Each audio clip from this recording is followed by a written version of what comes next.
Well, the Doors are finally off the hook. They finally got a dub out here at Dore Park against the Bourne Braves. Second time these two teams had played in 3 days, but it's today where Falmouth gets the upper hand. In a 6-4 victory, the Doors get it done against the Braves. Carter Bainbridge along with Trey Redfield. We were on the broadcast on the Falmouth Commodores radio network, but now this is closing the door. And Trey, the main thing, the main story tonight in 8-inch bold letters for the Doors, they finally hit.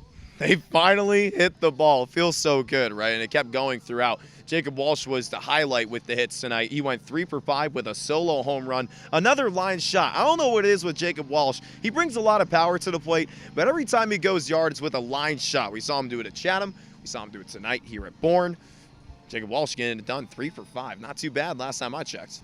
But the Doors finally broke out of a 20 consecutive innings scoreless streak with a run in the first inning, so they got it done right away, added on 2 more, and then a 3-run 6th inning was more than enough to outlast the Braves 6-4. And let's not lose in the shuffle the debut of 2 Arkansas guys, Jace Borfin and Peyton Stovall, each of whom got on base a couple different times in this game. Stovall had a home run, Borfin had a couple walks, making his way back to the Doors after last summer. But it was Jerron Watts-Brown, Trey, on the mound who started this game for Falmouth, who was the main story through 5 innings. Oh, he was awesome. He had a perfect game going through for a little bit, then gave up a leadoff base hit in the 5th inning. But Watts-Brown was dealing tonight. Everything was working. The curveball, the fastball especially, those were the 2 pitches where he was dominating tonight. Watts-Brown showed that dog mentality that he has been showing this time around, not just, not leaving too many pitches hanging around in the zone. Watts-Brown was awesome tonight. 110% from Jerron, and it showed tonight.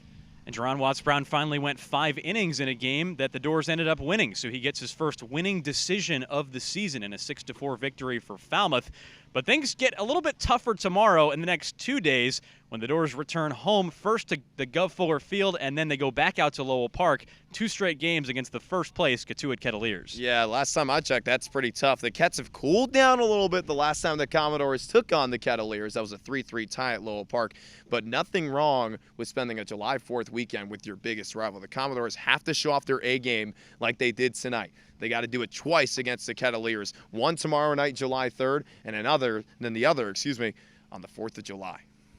So the Doors with 2 more games in this long season stretch, 7 games in 7 days we've been doing it, and we're through 5 before the off day on July 5th. But the gradient is steep to get there. These remaining 2 against the first-place Catuit-Kettleers, first at Gov Fuller Field and then an out at Lowell Park on the 4th of July. So definitely 2 games you may want to mark your calendar for, but if you can't make it, tune into the Falmouth Commodores broadcast tomorrow and the Falmouth Commodores radio network on the 4th of July. Trey and I will be there. But for now, Carter Bainbridge along with Trey Redfield and Logan Safarenko, who will be back with the broadcast the next couple of days.